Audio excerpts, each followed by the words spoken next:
Hi all, welcome to our Miyani kitchen.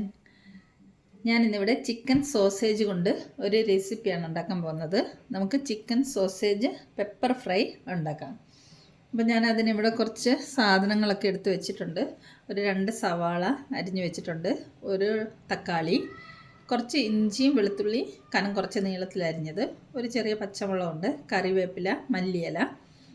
ഇതൊക്കെ ഞാൻ അരിഞ്ഞ് റെഡിയാക്കി വെച്ചിട്ടുണ്ട്. ഇനി നമുക്ക് പൊടികളൊക്കെ വേണം, അത് ചേർക്കുന്ന സമയത്ത് പറഞ്ഞുതരാം.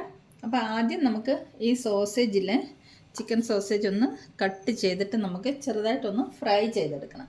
അപ്പോൾ ഇതിനെ നമുക്ക് ആദ്യം കട്ട് ചെയ്തെടുക്കാം.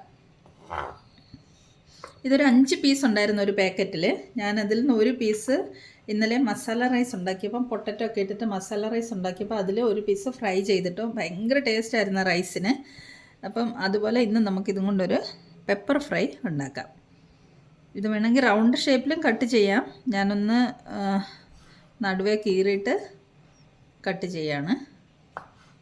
ഇതുപോലെ നമുക്ക് കട്ട് ചെയ്തെടുക്കാം. ഇത് ഫുള്ള് നമുക്കിതുപോലെ കട്ട് ചെയ്ത് കൊണ്ടുവരാം കേട്ടോ. നമ്മൾ സോസേജ് എല്ലാം കട്ട് ചെയ്തെടുത്തിട്ടുണ്ട്. ഇനി നമുക്കിത് ചെറുതായിട്ടൊന്ന് ഫ്രൈ ചെയ്തെടുക്കണം ആദ്യം തന്നെ. അപ്പം നമുക്ക് ചീനച്ചട്ടിയൊക്കെ അടുപ്പത്ത് വെക്കാം. ഞാൻ ചീനച്ചട്ടി അടുപ്പത്ത് വെച്ചിട്ട് ഒരു 2 ടേബിൾ സ്പൂൺ എണ്ണ ഒഴിച്ചിട്ടുണ്ട്. എണ്ണ ചൂടായി, അതിലേക്ക് നമുക്ക് ഈ സോസേജ് കട്ട് ചെയ്തിട്ടൊന്ന് ചെറുതായിട്ടൊന്ന് ഫ്രൈ ചെയ്തെടുക്കാം. ഇത് എണ്ണയിലേക്ക് ഇടുന്നതോടുകൂടി തന്നെ ഇത് പെട്ടെന്നൊന്ന് അടച്ചു വെക്കണം. കാരണം എന്താണെന്ന് പറഞ്ഞാൽ ഇതിന് നനവുണ്ട്, എണ്ണയിലിടുമ്പോൾ ഇത് പൊട്ടിത്തെറിക്കും. അതുകൊണ്ട് ഇട്ട ഉടനെ തന്നെ നമുക്കൊന്ന് അടച്ചും കൂടെ വെക്കണം.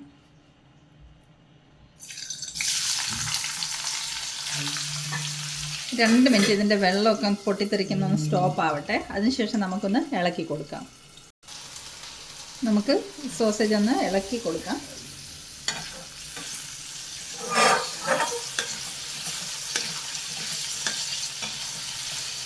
ഒരു 2-3 മിനിറ്റ് നമുക്കിതുപോലെ ഇത് എണ്ണയിലിട്ടൊന്ന് വറുത്ത് കോരിയെടുക്കാം. ഒരുപാട് ഫ്രൈ ചെയ്ത് ബ്രൗൺ നിറമൊന്നും ആക്കിയെടുക്കണ്ട. ജസ്റ്റ് ഒന്ന് പച്ചമണം ഒന്ന് മാറുന്നവരെ ഒന്ന് എണ്ണയിലിട്ടൊന്ന് വറുത്ത് കോരിയെടുത്താൽ മതി. അപ്പോൾ ഇത് ഫ്രൈ ആയിട്ട് വന്നിട്ടുണ്ട്. ഇത് നമുക്ക് ഒരു പ്ലേറ്റിലേക്ക് കോരി മാറ്റിയെടുക്കാവേ.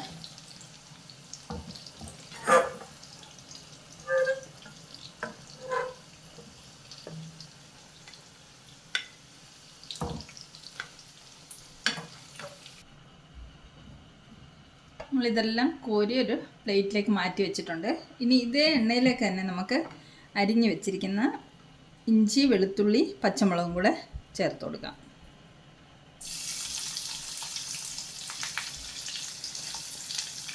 അതിൻ്റെ കൂടെ തന്നെ നമുക്ക് കറിവേപ്പിലയും കൂടെ ചേർത്ത് കൊടുക്കാം.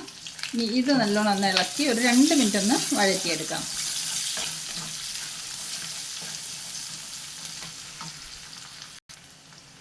ഇതിലേക്ക് നമുക്ക് അരിഞ്ഞു വെച്ചിരിക്കുന്ന സവാള ചേർത്ത് കൊടുക്കാം. ഇതൊരു 2 സവാളയാണ്. ഈ സവാള നല്ലതുപോലെ നമുക്കൊന്ന് വഴറ്റിയെടുക്കണം.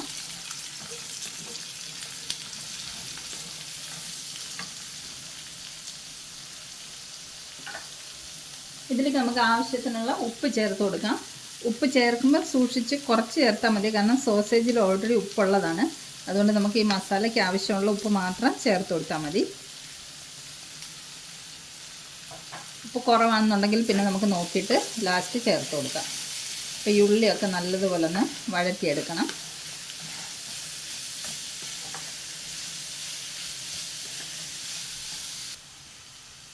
ഉള്ളിയൊക്കെ വാടി വന്നിട്ടുണ്ട്. ഉള്ളി ഒരുപാട് വെന്തങ്ങ് ഉടഞ്ഞു പോകണ്ട, കുഴഞ്ഞു പോകണ്ട, കുറച്ചൊന്ന് കടിക്കാൻ പാകത്തിന് കിടക്കണം. ഇനി ഇതിലേക്ക് നമുക്ക് പൊടികളൊക്കെ ചേർത്ത് കൊടുക്കാം. ആവശ്യത്തിനുള്ള മഞ്ഞൾപ്പൊടി, ക്വാണ്ടിറ്റി അനുസരിച്ച് പൊടികളൊക്കെ ചേർത്ത് കൊടുത്താൽ മതി കേട്ടോ. ഇതിൽ നമ്മൾ അടുത്തത് മുളക് പൊടിയാണ് ചേർക്കുന്നത്. ഇത് കാശ്മീരി ചില്ലി പൗഡറാണ്. ഞാൻ മുളക് പൊടി കുറച്ച് ചേർക്കുന്നുള്ളൂ, കാരണം നമ്മൾ കുരുമുളകാണ് ഇത് കൂടുതൽ ചേർക്കുന്നത്. അതുകൊണ്ട് കുറച്ച് മുളക് പൊടി ഇട്ടു. ഇനി നമുക്ക് കുറച്ച് മല്ലിപ്പൊടി ചേർത്ത് കൊടുക്കാം. മല്ലിപ്പൊടി കുറച്ച് കൂടിയാലും കുഴപ്പമില്ല. ചെറിയ സ്പൂണിന് 2 സ്പൂണ് മല്ലിപ്പൊടി ചേർത്ത് കൊടുത്തിട്ടുണ്ട്. ഇനി നമുക്ക് കുറച്ച് ഗരം മസാല ചേർത്ത് കൊടുക്കാം. ഏകദേശം ഒരു 1/2 സ്പൂണോളം ഗരം മസാല ചേർക്കുന്നുണ്ട്. ഇനി നമുക്ക് കുരുമുളകാണ്, അത് നമുക്കിപ്പോൾ ഇടണ്ട. കുരുമുളക് നമുക്ക് കുറച്ച് കഴിഞ്ഞിട്ട് കുറേശ്ശായിട്ട് ചേർത്ത് ഫ്രൈ ചെയ്തെടുക്കാം. അപ്പോൾ ഈ പൊടിയൊക്കെ ഒന്ന് നമുക്ക് വഴറ്റിയെടുക്കാം. ഇതുപോലെ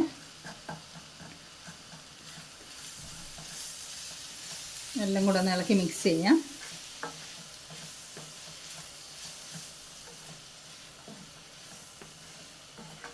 പൊടികളുടെയൊക്കെ പച്ചമണം ഒന്ന് മാറുന്നത് വരെ നമുക്കൊന്ന് വഴറ്റിയെടുക്കാം.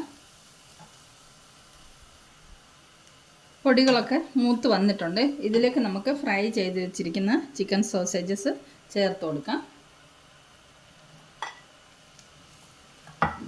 നല്ലതുപോലെ ഒന്ന് ഇളക്കി മിക്സ് ചെയ്യാം. ഒട്ടും വെള്ളം ഒഴിക്കണ്ട കേട്ടോ. നമ്മളിത് ചാറില്ലാതാണ് തയ്യാറാക്കുന്നത്.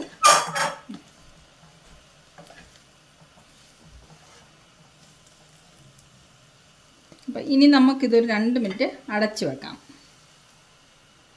2 മിനിറ്റ് അവിടെ ഇരുന്ന് വെന്ത് മസാലയെല്ലാം ഒന്ന് പിടിക്കട്ടെ. നമുക്കൊന്ന് തുറന്ന് നോക്കാം.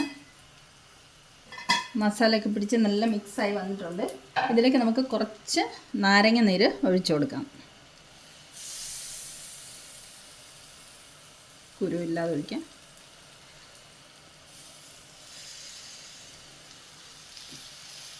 നാരങ്ങ നീര് ഒഴിച്ചിട്ടുണ്ട്. ഇതിൻ്റെ കുരു വീണിട്ടുണ്ട്, അതെടുത്ത് മാറ്റാം നമുക്ക്. ഇവിടെ ഒരു കുരു വീണിട്ടുണ്ട്. അത് കിട്ടി. ഇനി നമുക്കിതൊന്ന് ഇളക്കി മിക്സ് ചെയ്യാം. ഇനി നമുക്ക് കുറേശ്ശായിട്ട് കുരുമുളക് പൊടി ചേർത്ത് കൊടുക്കാം. ഇതിന് മെയിൻ പെപ്പറാണ് നമ്മൾ ചേർക്കുന്നത്. കുറച്ച് കുരുമുളക് ഇട്ടിട്ടുണ്ട്. ചതച്ചെടുത്ത കുരുമുളകാണ്, നല്ലതുപോലെ പൊടിച്ചിട്ടില്ല. അപ്പോൾ ഇതൊന്ന് ഇളക്കി മിക്സ് ചെയ്യാം. ഇനി ഒരു 2-3 മിനിറ്റ് നമുക്കിത് തുറന്ന് തന്നെ വെച്ചൊന്ന് ഫ്രൈ ആക്കിയെടുക്കാം. കുറച്ചും കൂടെ കുരുമുളക് ഇടാനുണ്ട്, നമുക്ക് കുറച്ച് കഴിഞ്ഞിട്ട് ഇട്ട് കൊടുക്കാം. നമുക്കിത് ഒന്നും കൂടെ ഇളക്കി കൊടുക്കാം.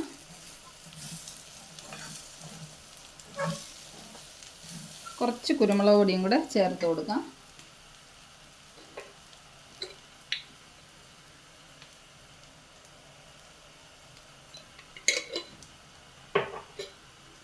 വീണ്ടും ഇളക്കി മിക്സ് ചെയ്തിട്ട് ഒരു 2-3 മിനിറ്റ് കൂടെ നമുക്ക് തുറന്ന് വെച്ചിരിക്കാം. ഓൾമോസ്റ്റ് റെഡി ആയിട്ടുണ്ട്. 2-3 മിനിറ്റ്സും കൂടെ നമുക്ക് ഇതുപോലെ തന്നെ വെച്ച് വേവിച്ചെടുക്കാം. ഇനി നമുക്കിതിലേക്ക് ഒരു ടൊമാറ്റോ കട്ട് ചെയ്ത് വെച്ചിട്ടുണ്ട്, നീളത്തിലാണ്. അത് നമുക്കിതിലേക്ക് ചേർത്ത് കൊടുക്കാം. ചേർത്ത് കൊടുത്തിട്ട് നമുക്കിത് ഒരു 2-3 മിനിറ്റ് ഇങ്ങനെ തന്നെ അടച്ചു വെക്കാം. ആ ടൊമാറ്റോ ജസ്റ്റ് ഒന്ന് വെന്ത് വരട്ടെ. അധികം വെന്ത് ഉടഞ്ഞൊന്നും പോകണ്ട, ചെറുതായിട്ടൊന്ന് വെന്ത് കിട്ടിയാൽ മതി. നമുക്കൊന്ന് ടൊമാറ്റോ ഒക്കെ ഒന്ന് ഇളക്കി മിക്സ് ചെയ്ത് കൊടുക്കാം.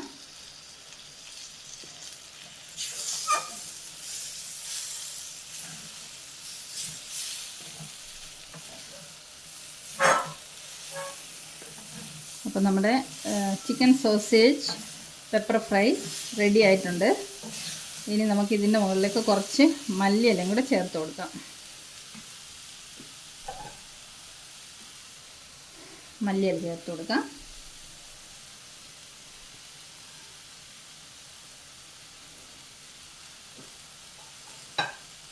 ഇനി നമുക്ക് ഫ്ലെയിം ഓഫ് ചെയ്യാം. ഒന്നുകൂടെ ഇളക്കി മിക്സ് ചെയ്ത് കൊടുക്കാം. നല്ല അടിപൊളി മണം വരുന്നുണ്ട്. നല്ല ടേസ്റ്റി ആയിട്ടുള്ളൊരു പെപ്പർ ഫ്രൈ ആണ്. കണ്ട. അപ്പം നമുക്കിതിനി പ്ലേറ്റിലേക്ക് സെർവ് ചെയ്യാം.